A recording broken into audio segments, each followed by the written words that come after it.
there's the biggest change you need to make to your setup is, I think your tire setup is going to be the biggest thing, because that's your traction to the ground. And if you set that up for the ground that you're riding on, then you're pretty dialed. Like, don't worry too much about your suspension setup or anything. It all comes down to like how your tires are on the ground. So for example, in the summertime, when it's like pretty dusty and slippery, I like to run, I mean, I like to run the tires like fairly high PSI and like nice grippy, nice like fast rolling grip for like dry summer conditions.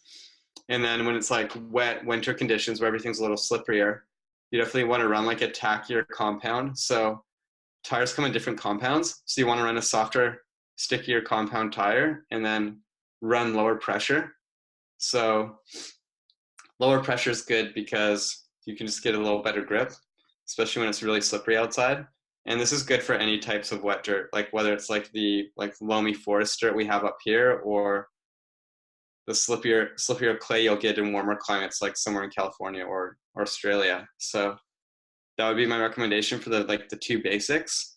And then if you're riding really rocky terrain, so if you go out to like Utah or any sort of desert, it's really nice to run your tires harder PSI, but then run your suspension softer to kind of make up for it. Because if you're running your tires harder, you're not going to get a flat tires easily. And sharp rocky stuff, like you'll definitely, if you bottom out your tires easily, you're just going to like pop them right away. So I learned that the hard way too in Israel when I was just there, because it's really, really rocky there. And I ran a little harder than usual, but not way harder. And there's a few times where I ended up getting like a double flat tire on something.